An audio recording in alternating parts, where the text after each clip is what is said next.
Hi, and welcome to another installment of App Marketing Conversations. I am Ryan Morel with GameHouse. As always, I am here with Ian Sefferman of MobileDevHQ, Robi Ganguly of Apptentive. So today we're going to talk a little bit about general app marketing and somewhat of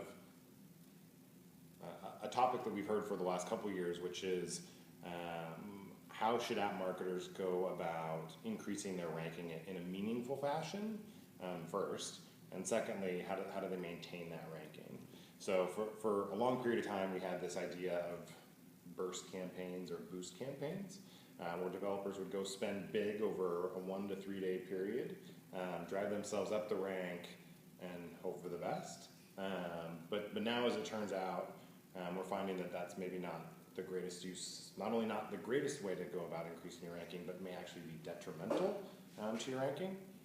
So, Robi, I know you brought this to our attention as a group, I think, so maybe you want to kind of give an overview of what that means. Yeah, so I think that the conventional wisdom now, which is sort of catching up to state of the art from 2 years ago, ironically, but the conventional wisdom now is if you get yourself into the top 3 in any of these lists, you're much more likely to stay in the top 10 because you'll get exposure, and then it creates this sort of flywheel effect.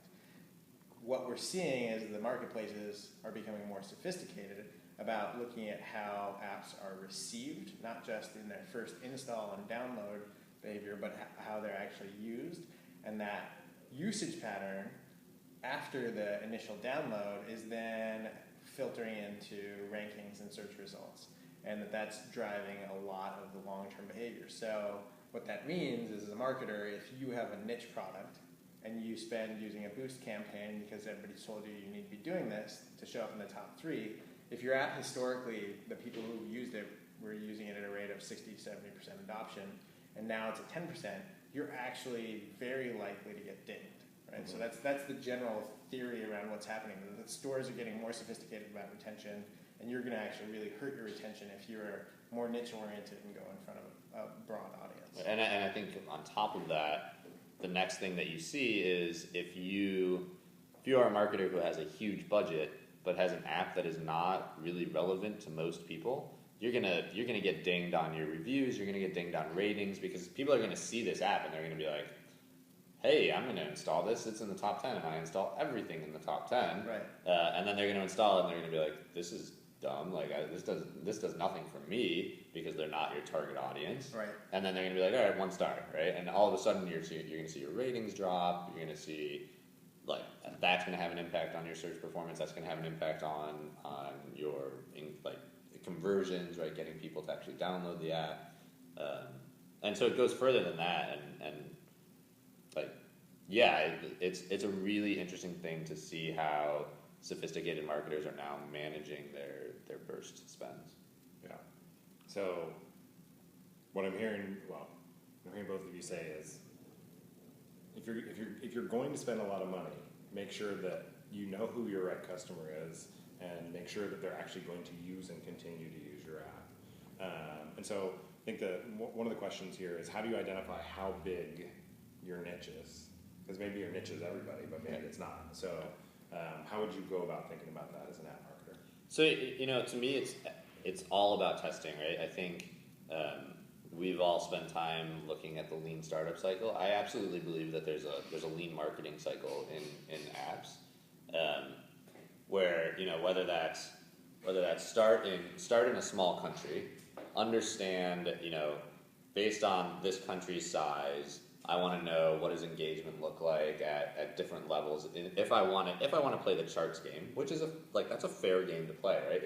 It exists to marketers today as a really big way to drive adoption. Mm-hmm. Like, play the game if it makes sense to play, but do the testing to see if it does actually make sense. So spend some money to see where you end up in the charts in a smaller market. Find out what that engagement looks like. Find out what your ratings look like. Try a little bit bigger of a market, right? Like, continue to spend up until it works, and start in your category before moving on to the whole app store, right? Like, do top 3 arcade, then do top 3 games, then do top 3 everything, right? So to me, it's a build, measure, learn cycle, or in this case, it's really a spend, measure, learn cycle, right? Yeah. Yeah, I think I would agree that you have to be planful around how you're getting information back, not just how you're pushing things out. And as a marketer, I think the thing that's intriguing is that these cycles are compressing, right? All of the historical cycles around how far you could get just by spending have been compressed over time. For a long time in mass marketing, you could use television advertising to mass market your product. Effectively, as digital sort of took over and the internet has really become predominant in many of our lives, that cycle is compressed, and now with apps, it looks like it's even more compressed, right? We're 5 years in an app ecosystem where we're talking about how having a lot of dollars in burst campaigns is starting to actually be really negative for you. And that feels to me like, as a marketer, you have to be constantly focused on getting smarter and smarter and smarter and more targeted. Yeah. And I think the interesting thing is that we're now seeing, and we've kind of always seen this with Apple, right? Or at least from a philosophical level, and now we're clearly seeing it with Google too, is they've become really mindful of the quality of the content.